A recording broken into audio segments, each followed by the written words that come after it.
मंगलवार रात 9 बजे सिर्फ डीडी न्यूज पर।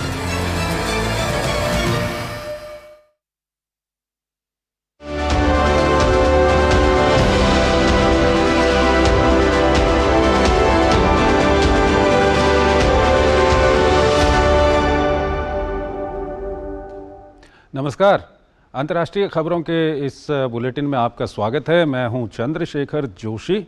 इस बुलेटिन में हम आपको रूबरू करवाते हैं दुनिया भर की हलचल से। तो आइए शुरुआत करते हैं और सबसे पहले देखते हैं अंतर्राष्ट्रीय सुर्खियां। यूक्रेन के राष्ट्रपति ने कहा, क्रीमिया सहित रूसी नियंत्रण वाले क्षेत्रों पर कब्जा होने तक शांति वार्ता संभव नहीं। पूर्वी यूक्रेन स्थित रूसी नियंत्रण वाले क्षेत्रों में रूस करा रहा है चुनाव।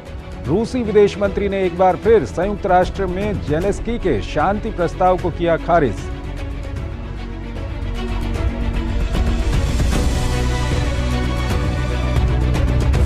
रूस ने खेरसोन पर क्रूज मिसाइल से किया हमला, एक की मौत। मॉस्को में परमाणु ऊर्जा स्टेशन पर ड्रोन हमला, यूक्रेन पर लगाया हमले का आरोप। राष्ट्रपति जेलेंस्की ने जापोरिज़िया में बढ़त हासिल करने का किया दावा।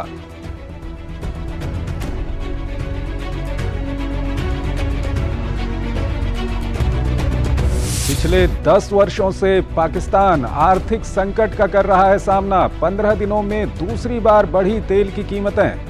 पेट्रोल और डीजल की कीमत 300 रुपये के पार।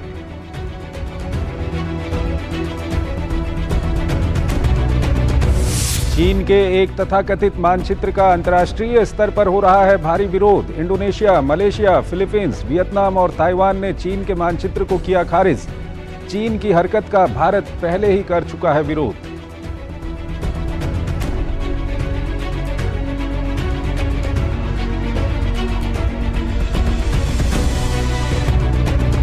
ताइवान पर हमले के जवाब में अमेरिका करेगा ठोस कार्रवाई। अमेरिकी प्रतिनिधिमंडल ने राष्ट्रपति साई इंग वेन को हथियारों की जल्द आपूर्ति का दिया भरोसा।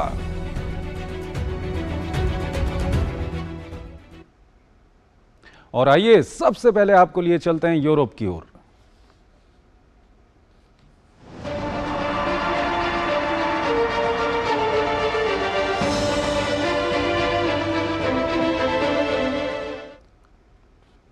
रूस और यूक्रेन युद्ध की भीषणता में कोई कमी नहीं आई है। दोनों ओर से वार और पलटवार जारी है। इस बीच ब्रिटेन द्वारा यूक्रेन में एमुनेशन यूनिट की स्थापना पर रूस ने कड़ी प्रतिक्रिया दी है। रूस ने कहा है कि पश्चिमी देशों का यह कदम न तो यूक्रेन में संघर्ष की दिशा को प्रभावित करेगा और न ही दोनों देशों की शत्रुता को कम करने में योगदान देगा। इस सब के बीच पूर्वी यूक्रेन में अपनी मौजूदगी को और मजबूती देने के लिए रूस क्षेत्रीय चुनाव करवा रहा है। पिछले 1.5 साल से जारी रूस यूक्रेन युद्ध का अब तक न तो कोई समाधान निकला है और न ही हमले की धार कम हुई है।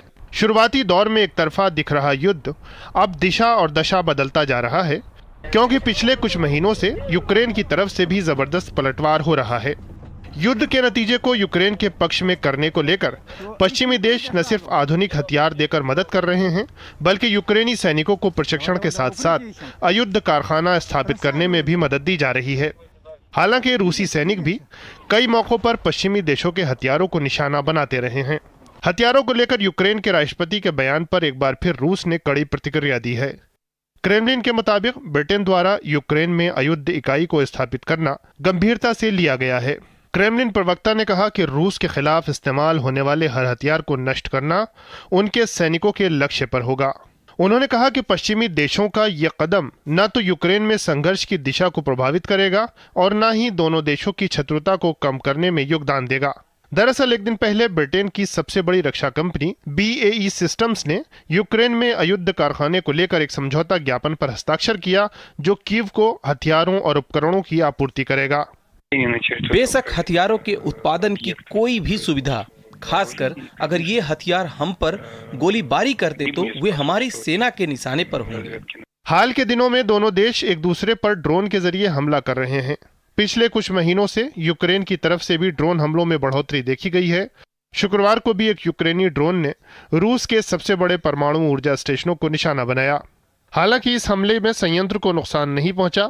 यूक्रेन आमतौर पर रूसी क्षेत्र में हमलों के लिए न तो जिम्मेदारी लेता है और न ही इससे इनकार करता है। यूक्रेन के अधिकारी कभी कभी परोक्ष रूप से अपने बयान में इसका जिक्र जरूर कर देते हैं। दरअसल ड्रोन को मिसाइल की तुलना में किफ़ायती हथियार माना जाता है, जो अक्सर वायु रक्षा प्रणालियों की पहुंच से दूर रहता है। इस बीच रूसी रक्षा मंत्रालय ने भी पिछले सप्ताह 281 यूक्रेनी ड्रोनों को मार गिराने का दावा किया है।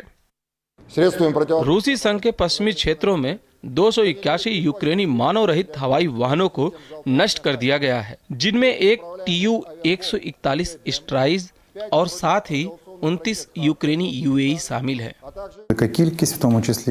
यूक्रेनी हमले उसके कब्जे वाले क्षेत्रों पर होते हैं, उनकी संख्या बढ़ गई है। यह संख्या बहुत अधिक है, विशेषकर क्रीमिया प्रायद्वीप पर। रूसी संघ पर होने वाले हमलों की संख्या में और वृद्धि होगी। इस बीच पूर्वी यूक्रेन में अपनी मौजूदगी को और मजबूती देने के लिए रूस क्षेत्रीय चुनाव करवा रहा है। ये चुनाव यूक्रेन के 4 क्षेत्रों में हो रहे हैं, जिनमें दोनेस्क, लुहांस्क, ज़ेपोरिजिया और खेरसोन शामिल हैं। हालांकि इन चारों में से किसी भी शहर पर रूस का फिलहाल पूरा कब्जा नहीं है। निश्चित रूप से उन्हें समर्थन की जरूरत है। अगले 2.5 वर्षों में लगभग इन क्षेत्रों के विकास के लिए 2 ट्रिलियन रूबल आवंटित करने की योजना भी है।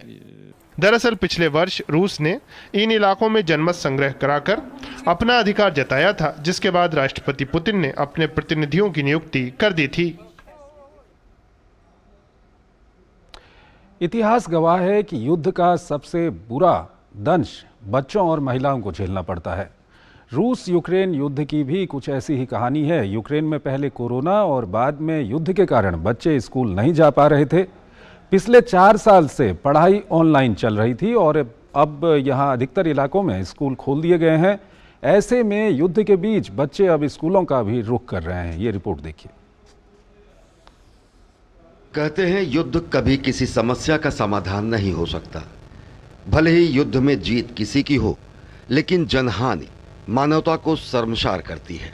युद्ध का प्रभाव कितना भयानक होता है, आप इसी से अंदाजा लगा सकते हैं कि आने वाली पीढ़ियों को इसका दंश झेलना पड़ता है। करीब 1.5 साल पहले रूस द्वारा यूक्रेन पर हमला भी ऐसा ही एक अध्याय है, जिसने हजारों लाखों लोगों के भविष्य के सपनों को चकनाचूर कर दिया है। यूक्रेन में पिछले 1.5 वर्ष से लगातार हो रहे हमलों से स्कूल सीधे तौर से प्रभावित हुए हैं। बड़ी संख्या में बच्चे स्कूल नहीं जा पा रहे हैं। खासकर रिहायशी इलाकों में बमबारी के चलते कई स्कूलों को बंद करना पड़ा। फिलहाल स्थिति बेहतर हुई है तो स्कूलों का खुलना भी शुरू हो गया है। ये 8 वर्षीय बच्चा ओलेक्सी डोलोबन कीव में रहता है। इसके लिए आज का दिन बेहद खास है। मन में ढेरों खुशियां हैं, क्योंकि अपने साथी छात्रों से काफी अरसे बाद मिलने की तमन्ना है। खुशी चेहरे पर साफ दिख सकती है। करीब 4 साल से ऑनलाइन पढ़ाई करने के बाद डोलोबन आखिर अपनी मां के साथ जब पहली बार स्कूल पहुंचा तो अपने साथियों से मिलकर उसका चेहरा खिल उठा। अब जैसे ही मेरा बच्चा स्कूल जाएगा, मुझे आखिरकार नौकरी ढूंढने और काम करने का अवसर मिल जाएगा। मैं काफी दिन से इस समय का इंतजार कर रही थी। स्कूल में अपने साथी छात्रों से मिलने पर ओलेक्सी काफी खुश दिखा। इस दौरान स्कूल पहुंचकर अन्य छात्र भी बेहद रोमांचित नजर आए। खास बात यह है कि युद्ध के बीच भी इन बच्चों में एक अलग सकारात्मक माहौल है। इनको हमले के दौरान सायरन बजने पर अपनी सुरक्षा के लिए स्कूल की बिल्डिंग में रहकर रक्षा करने का निर्देश दिया गया है। हमारे स्कूल में बस शेल्टर बना हुआ है और इसमें सायरन भी बजता है। हमारे स्कूल में मेडिकल किट, थर्मल, कंबल, कपड़े, टॉर्च और कैंडीज भी मिलती हैं। यूक्रेन में ओलेक्सी जैसे न जाने कितने ही बच्चे पिछले 4 साल से ऑनलाइन तरीके से पढ़ाई कर रहे थे, क्योंकि इससे पहले कोरोना और फिर युद्ध के कारण इन बच्चों का स्कूल जाना हो ही नहीं पाया। पहली कक्षा के छात्रों के लिए अन्य बच्चों और शिक्षक के साथ बातचीत करना महत्वपूर्ण है। मेरा बड़ा बेटा जो हाई स्कूल में है ऑनलाइन पढ़ाई करता है। मैं नहीं चाहती कि मेरा कोई और बच्चा ऑनलाइन पढ़ाई करे। गौरतलब है कि रूस ने फरवरी 2022 में यूक्रेन पर हमला शुरू किया था। लड़ाई को 1.5 साल से ज्यादा समय हो चुका है। रूसी हवाई हमलों में यूक्रेन के करीब 1300 स्कूल पूरी तरह नष्ट हो गए और हजारों स्कूल क्षतिग्रस्त हो गए। संयुक्त राष्ट्र की एजेंसी यूनिसेफ के अनुसार यूक्रेन में लगातार हो रहे हमलों के चलते बड़ी संख्या में छोटे बच्चे स्कूल नहीं जा पा रहे हैं, जबकि युद्ध के कारण पड़ोसी देशों में भागे परिवारों के आधे से ज्यादा बच्चों का दाखिला ही नहीं हो पाया है। और आइए अब आपको दिखाते हैं एशिया का आईना।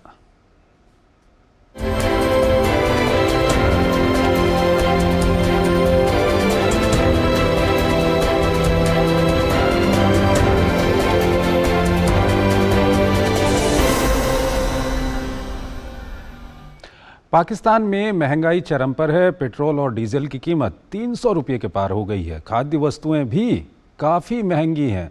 ऊपर से बिजली भी काफ़ी महंगी हो चुकी है। कीमतें बढ़ने से पहले से ही आसमान छूती महंगाई की मार झेल रहे पाकिस्तानियों में हाहाकार मच गया है। देश में इसको लेकर विरोध प्रदर्शन भी शुरू हो गए हैं। पाकिस्तान में राजनीतिक अस्थिरता के बीच अवाम पर हर दिन मुसीबत बढ़ती जा रही है। पहले देश में खाद्य वस्तुओं की आसमान छूती कीमतें और उसके ऊपर बढ़ती हुई बिजली की दरों ने अवाम को झकझोर कर रख दिया है। ऊपर से एक बार फिर पूरे देश में पेट्रोल की कीमतों में भारी इजाफा कर दिया गया है, जिसके बाद पहली बार पाकिस्तान में पेट्रोल और डीजल की कीमत 300 के पार हो गई है। पाकिस्तान की कार्यवाहक सरकार ने गुरुवार को देर रात पेट्रोल और डीजल की कीमतों में 14 रुपए लीटर तक की बढ़ोतरी करने का ऐलान किया। सरकार के वित्त विभाग का कहना है कि अंतर्राष्ट्रीय बाजारों में पेट्रोलियम की कीमतों में हुए इजाफे और एक्सचेंज रेट में बदलाव की वजह से दाम बढ़ाने का फैसला लिया गया। वहीं सरकार के इस फैसले की देश भर में चौतरफा निंदा हो रही है। दिन ब दिन एक्सपेंसेस बढ़ते जा रहे हैं। इन्फ्लेशन रेट कहाँ से कहाँ जा रहा है। पहले जहाँ एक वीक में 500 का पेट्रोल लगता था, वहाँ 1000 का भी पूरा नहीं पड़ता। आज मैं देख रहा हूँ 300 प्लस प्राइस हो गई है। तो हिस्ट्री में फर्स्ट टाइम ये 300 क्रॉस की। पाकिस्तान में अब तक पेट्रोल की कीमत 290 रुपये 45 पैसे प्रति लीटर थी, लेकिन देर रात हुई वृद्धि के चलते पेट्रोल के दाम में 14 रुपये 91 पैसे के इजाफे के बाद इसकी कीमत 305 रुपये 36 पैसे प्रति लीटर हो गई है। सिर्फ इतना ही नहीं, 293 रुपये 40 पैसे प्रति लीटर बिक रहे डीजल के दाम में 18 रुपये 44 पैसे का इजाफा किया गया है। इस तरह पड़ोसी मुल्क में डीजल 311 रुपये 84 पैसे प्रति लीटर की दर से बिक रहा है। ईंधन की कीमतें बढ़ने से पहले ही आसमान छूती महंगाई की मार झेल रहे पाकिस्तानियों में हाहाकार मच गया है।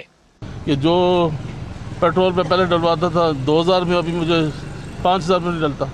ठीक है, गाड़ी में स्टार्ट करता हूँ, सिर्फ थोड़ा सा निकलने के बाद 2000 का पेट्रोल गया। तो आप बताइए कि जो नॉर्मल बंदा है वो क्या, उसकी सर्वाइवल कैसे हो सकती? तो हमारे लिए मुश्किल है। उधर पाकिस्तान में बढ़ती बिजली दरों से भी लोग त्रस्त हैं। इसे लेकर लोग पिछले सप्ताह से लगातार विरोध प्रदर्शन कर रहे हैं। उनकी मांग है कि सरकार बढ़ी दरों को वापस ले। इस बीच देश भर के व्यापारी भी इस विरोध प्रदर्शन में शामिल हो गए हैं। पहले से ही महंगाई की मार झेल रही जनता गुस्से में है। बिजली दरों को कम करने के लिए रहीम यार खान, बहावलपुर, क्वेटा, बिहारी और पेशावर सहित कई शहरों में व्यापार संगठनों ने प्रदर्शन में भाग लिया। हमारे बिजली के बिलों के अंदर नाजायज टैक्स लगाए जा रहे हैं। हम जितनी बिजली इस्तेमाल नहीं करते उससे कई गुना ज्यादा हमसे उसके बिल लिए जा रहे हैं। आवाम के बिलों में जो इतना इजाफा किया है, इतने दीगर टैक्सेस का इजाफा किया है, उन सबको फौरन वापस लें, नहीं तो ये आवाम जो आज सड़कों पर आई है, कल अल्लाह ना करे कि ये कानून हाथ में ले।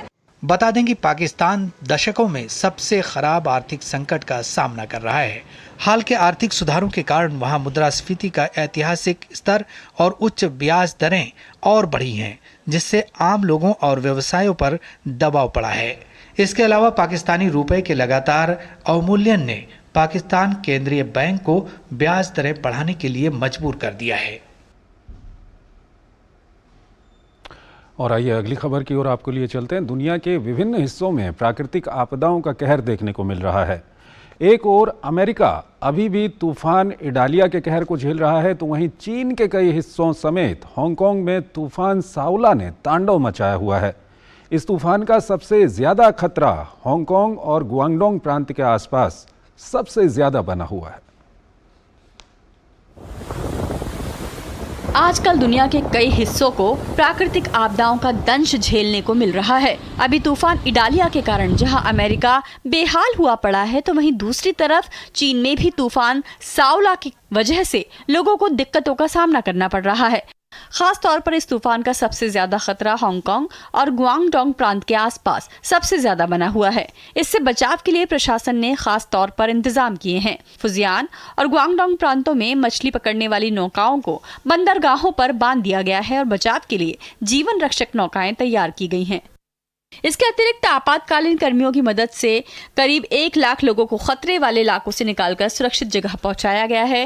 वहीं तूफान को लेकर लोगों में अब भी डर का माहौल बना हुआ है। मैं बहुत चिंतित हूं क्योंकि खबरें आ रही हैं कि यह तूफान एक सुपर तूफान है। इसके अलावा यह हमारे इलाके के पास से ही गुजरेगा, इसलिए मैं थोड़ा चिंतित हूँ और आशा करती हूँ कि इससे बहुत अधिक लोग हताहत नहीं होंगे। उधर हांगकांग में तूफान सावला के मद्देनजर हवाई उड़ानों पर रोक लगा दी गई है।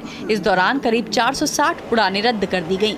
वहीं हवाई उड़ानें रद्द होने के कारण हजारों यात्री प्रभावित हुए हैं और अपने गंतव्य स्थान पर न पहुँच पाने के कारण निराश भी दिखे। यह मेरे लिए बहुत दुखद है। मेरी उड़ान रद्द कर दी गई। इस कारण मैं अपनी बेटी के फिलीपींस में होने वाले शपथ ग्रहण समारोह में शामिल नहीं हो पाऊंगी। मुझे समारोह में शामिल होने की उम्मीद थी, लेकिन इस तूफान को लेकर 8 नंबर संकेत जारी करने के बाद अब मेरा जाना संभव नहीं हो पाएगा। चीन के राष्ट्रीय मौसम विज्ञान केंद्र ने तूफान को लेकर रेड अलर्ट जारी किया है, जो उसकी 4 स्तरीय चेतावनी प्रणाली का सबसे गंभीर स्तर है। वहीं मौसम विभाग ने निचले और तटीय इलाकों में गंभीर बाढ़ की संभावना की चेतावनी देते हुए पूरे दिन खराब मौसम होने की आशंका जताई है। हमारे लिए ये कठिन है, स्थिति गंभीर है, लेकिन सबको संयम बनाकर रखना होगा। मैं इसके लिए किसी को दोषी नहीं ठहराऊंगा क्योंकि ये तूफान है।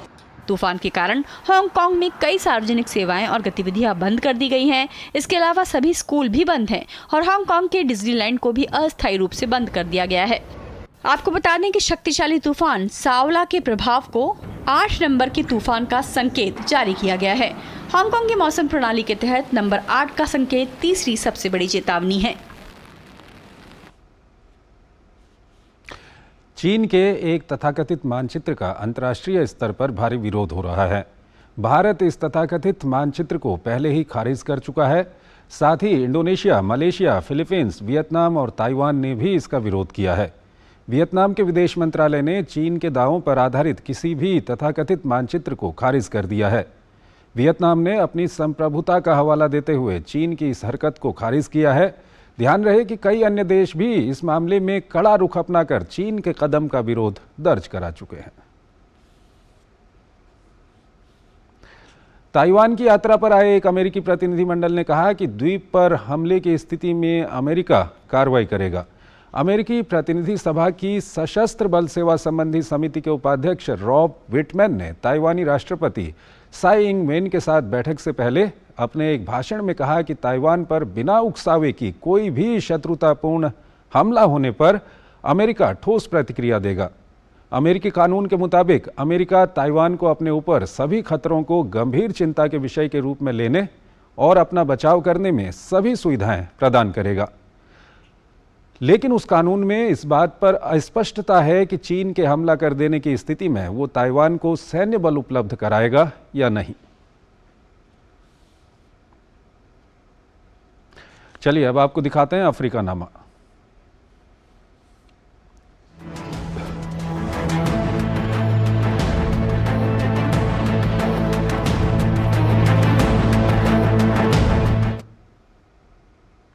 अफ्रीकी देश गैबोन में सैन्य तख्तापलट के बाद एक अप्रत्याशित घटनाक्रम में सैन्य तख्तापलट को विपक्षी बलों का साथ मिला है। हालांकि विपक्षी देश में जल्द लोकतंत्र स्थापित करने की मांग कर रहे हैं।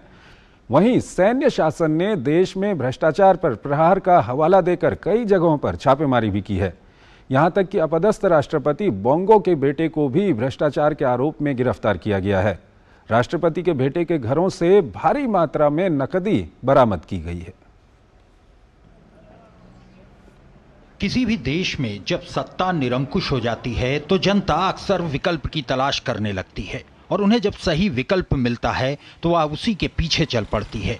ऐसा ही हुआ गेबान में, जब सेना ने परिवारवाद की राजनीति को दरकिनार करते हुए लगातार तीसरे चुनाव में जीत हासिल करने वाले राष्ट्रपति अली बोंगो को सत्ता से हटा दिया। नाइजर के बाद हाल के दिनों में अफ्रीकी देशों में यह दूसरा तख्ता पलट है। गेबान का विपक्ष और अंतर्राष्ट्रीय समुदाय ने लोकतंत्र पर हुए कुठाराघात की निंदा तो की, लेकिन जब नाइजर की तरह देश की जनता का साथ जुंटा को मिला तो विपक्षी दलों ने भी पाला बदलते हुए सेना के पक्ष में बयान देने लगे। हालांकि विपक्षी दलों ने सेना से जल्द ही जनता को सत्ता सौंपने का आह्वान किया। यह हमारे देश को वर्तमान में जारी संकट से बचाएगा। गौबान खुद को अंतर्राष्ट्रीय समुदाय से अलगाव, अंतर्राष्ट्रीय वित्त संस्थानों और उसके विकास भागीदारों के प्रतिबंधों से बचाना होगा, जो इसे समाप्त करने के लिए बाध्य होंगे। राष्ट्रपति को सत्ता से बेदखल करने के साथ ही सैन्य जुंटा का सबसे बड़ा और पहला प्रहार भ्रष्टाचार के खिलाफ हुआ। सत्ता के पीछे गैबॉन में चल रहे गोरख धंधे को रोकने के लिए कई जगहों पर छापेमारी की गई। अधिकारियों द्वारा छिपाई गई काली कमाई के रूप में जमा किए गए नोटों से भरे सूटकेस को जब्त कर लिया गया। बोंगो कैबिनेट के कई सदस्यों को नशीले पदार्थों की तस्करी के आरोप में गिरफ्तार कर लिया गया। यहां तक कि राष्ट्रपति बोंगो के बेटे को भी भ्रष्टाचार के आरोप में गिरफ्तार किया गया है। दरअसल भ्रष्टाचार के खिलाफ चलाए गए अभियान के दौरान राष्ट्रपति के बेटे के घरों से भारी मात्रा में नकदी बरामद की गई है। यह राष्ट्रपति चुनाव अभियान के लिए रखे गए नोट हैं। मुझे नहीं पता कि यह कितना है, मैंने इसे अब तक नहीं गिना है। यह राष्ट्रपति के बेटे नूरेद्दीन बोंगो के लिविंग रूम में रखा गया था। मेरा इस नोट से कोई वास्ता नहीं है। बहरहाल तख्ता पलट के बाद अफ्रीकी संघ ने गैबॉन की सदस्यता निलंबित कर दी। गैबॉन की सीमा को बंद करने के कारण हालात धीरे धीरे खराब होते दिख रहे हैं। स्थानीय बाजारों में व्यापारिक गतिविधियां ठप सी हो गई हैं। जुंटा ने एक बयान जारी कर घरेलू उड़ान सहित कुछ संस्थानों को काम करने की इजाजत दे दी है, लेकिन अंतर्राष्ट्रीय उड़ानें अभी भी निलंबित हैं। और आइए कुछ और महत्वपूर्ण अंतर्राष्ट्रीय खबरें आपको दिखाते हैं फटाफट अंदाज में। जापान के मुख्य कैबिनेट सचिव हिरोकाजु मात्सुनो ने कहा कि जापान ने उत्तर कोरिया के परमाणु हथियार विकास कार्यक्रमों के कथित वित्त पोषण को लेकर शुक्रवार को 4 और व्यक्तियों और 3 कंपनियों पर कई एक तरफा प्रतिबंध लगाए। मात्सुनो ने प्रेस वार्ता में कहा, जापानी कैबिनेट ने संयुक्त राष्ट्र के प्रस्तावों द्वारा प्रतिबंधित उत्तर कोरिया के मिसाइल और परमाणु कार्यक्रमों में शामिल 3 संस्थाओं और 4 व्यक्तियों के खिलाफ प्रतिबंधों को मंजूरी दे दी, जिसमें जब्त संपत्ति और अन्य उपाय शामिल हैं। थाईलैंड के राजा ने शुक्रवार को देश के पूर्व प्रधानमंत्री थाकसिन शिनावात्रा की जेल की सजा को 8 साल से घटाकर 1 साल कर दिया है। दरअसल शिनावात्रा हाल ही में 15 साल देश से आत्मनिर्वासन से होकर वापस थाईलैंड आ गए थे। थाईलैंड के राजा महा वजीरालोंगकोर्न का थाकसिन शिनावात्रा को लेकर ये फैसला शुक्रवार को रॉयल गजेट में प्रकाशित हुआ है। पाकिस्तानी सेना के काफिले पर आतंकवादियों ने आत्मघाती हमले को अंजाम दिया है। इस हमले में 9 जवान मारे गए। सुरक्षा अधिकारियों ने कहा कि मोटरसाइकिल पर सवार आत्मघाती हमलावर ने अफगानिस्तान की सीमा से लगे खैबर पख्तूनख्वा प्रांत के बन्नू जिले में सेना के काफिले को निशाना बनाया। फिलीपींस की राजधानी मनीला के एक गोदाम में आग लगने से 16 लोगों की मौत और 3 घायल हो गए। अधिकारियों के अनुसार आग 2 मंजिला इमारत में लगी थी। आग को 3 घंटे बाद बुझा दिया गया। घटना के कारणों की जांच जारी है। कतर में कोरोना वायरस के नए संस्करण EG.5 का पहला मामला सामने आया है। देश के सार्वजनिक स्वास्थ्य मंत्रालय ने संक्रमण की सही संख्या का खुलासा नहीं किया, लेकिन कहा कि पहले मामले में मामूली लक्षण दिखाई दिए और उसे अस्पताल में भर्ती होने की आवश्यकता नहीं है। श्रीलंका में ईंधन खरीदी के लिए लागू QR कोटा प्रणाली शुक्रवार को समाप्त कर दी गई। ऊर्जा मंत्री कंजन विजयशेखरा ने आज ये जानकारी दी। विजयशेखरा ने बताया कि 1 साल पहले देश में विदेशी मुद्रा भंडार की कमी की वजह से कोटा प्रणाली को लागू किया गया था, लेकिन अब स्थिति सुधर चुकी है। तो अंतर्राष्ट्रीय खबरों के इस बुलेटिन में फिलहाल इतना ही। आप हमारी पूरी टीम को इजाजत दीजिए। नमस्कार।